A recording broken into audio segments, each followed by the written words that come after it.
個係我第一盤生意啦，亦都係俾我嘗試去做一個老闆嘅角色嘅。咁我諗打工嘅角色隨時都可以做到，因為你去揾一份工，總會比一個創業嘅方法去易啲。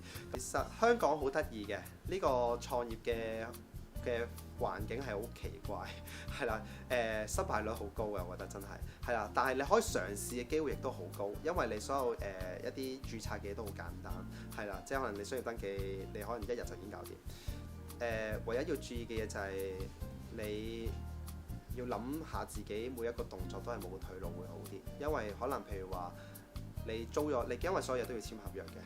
我覺得創業嘅時候你要諗清楚，簽咗之後你未來一年係咪真係處理到呢一樣嘢？唔係嘅話呢，其實真係好痛苦嘅，係啦。咁我覺得所有嘢要 plan 好晒咯，咁先去行咯。有陣時啲人話後生仔衝啦去做啦，但係有時啲嘢衝咗出去呢，真係冇人扶得住你嘅。呢個生意呢，我就都幾細個嗰陣時做嘅，咁我第一盤自己整嘅玻璃盤景呢，就大約就16、17歲左右整啦。咁嗰陣時其實都仲係讀緊書嘅，咁做完之後其實都係一啲online 或者係 Facebook 啊咁嗰啲度，即係上俾人睇去賣啦咁樣。咁就都係喺即係叫做交收嘅時候，都係啲地鐵站啊，或者係即係返學放學嘅時間去做嘅。咁正式畢業嘅時候呢，就覺得呢盤生意都好似幾多人有興趣，或者真係幾中意我啲作品喎。咁我就開始自己就租咗個細嘅單位啦，好細，可能100零尺。咁啊開始即係正式去做呢啲嘅玻璃盤嘅咁樣咯。咁再做到後少少，大約半年到啦。咁我就嗰地方發覺真係唔係好夠用，亦都比較偏僻。係啦，咁我就喺葵涌嗰度就開咗第一個 office 嘅。係啦，咁就都係要係上門形式去買。再過多大約1年到，即係去到13年啦嗰陣時就，跟住就正式喺銅鑼灣咧嘅商場入邊開咗第一間鋪。知銅鑼灣其實好貴嘅，但係我哋覺得咧真係要一下就要夠響。如果你話我可能喺嗰啲比較2、3線，可能新之城啊等等嗰啲地方咧去開咧，可能就會未必有咁多 noise 出現。咁我哋一間花店一開就喺銅鑼灣開，咁我哋就特登揀咗啲比較平啲嘅地方嘅。咁係啲即係商場入邊啲格仔鋪，咁大約都係50、60尺嗰啲嚟嘅。咁但係至少同人講我喺銅鑼灣有鋪先，係啦。咁其實就會令到我可以接到一啲比較高消費力少少嘅地方。雖則我個商場未必高消費力，但我區域係。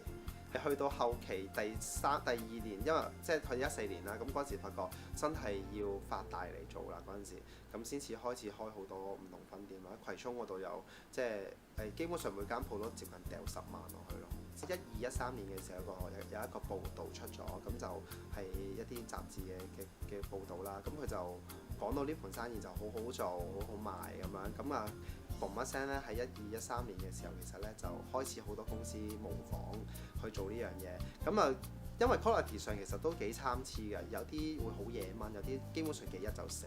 但係我哋係標榜住幾年啊，或者係唔使點打理㗎嘛。咁就會，但係因為出邊太多啦，啲人中咗之後發覺會死，就去到我哋嗰間鋪頭見到我哋啲嘢，都會覺得係即係好難打理，或者都係一樣啫咁樣。咁所以就最難嘅樽頸位就係出邊好多叫 copycat， 啲 product 全部啲植物啊產品咧，我哋都盡量係用外地入口嗰啲啦。譬如我哋啲沙石泥啊，都係會用一啲日本進口嘅一啲泥土啦。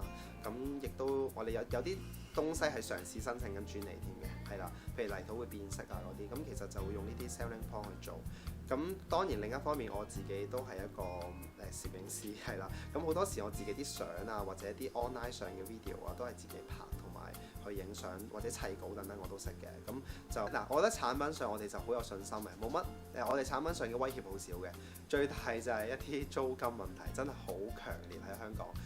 尤其是早1、2年咧，真係好貴。我哋試過有2間鋪，因為即係租金太貴而執嘅，係啦。咁我哋再轉投咗去一啲叫做寄賣點啦，咁希望可以分薄到個租金嘅問題。咁另外一個我哋其實而家最主力去做嘅嘢咧，就係手作坊。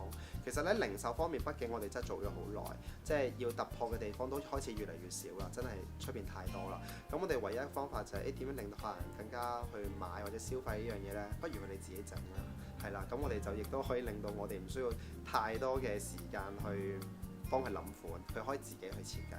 一定啱佢心水，係啦。咁我哋就其實而家都有6、7成嘅主要嘅收入啦，或者工作咧，都係喺一個教室嗰度嘅，係啦。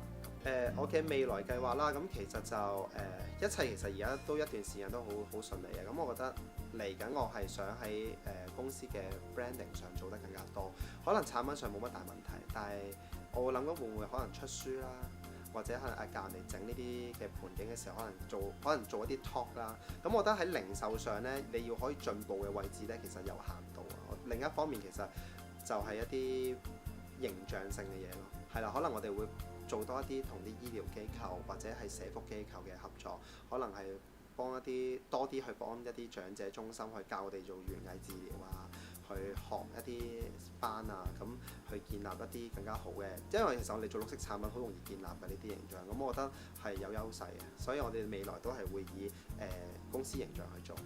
市面上 online 真係好容易去做一啲互動嘅，真係會有人會攻擊你個牌子，或者會係即係一啲好小事嘅，都會喺網上面唱得好犀利。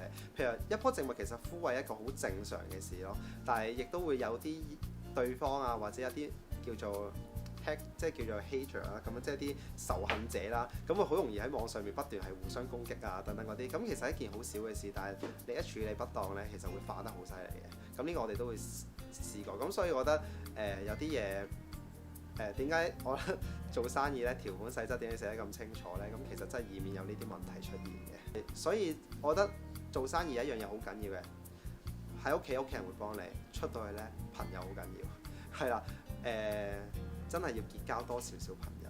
你做生意，你唔可以話自己好孤僻去做生意啊，因為一對手做唔到好多嘢。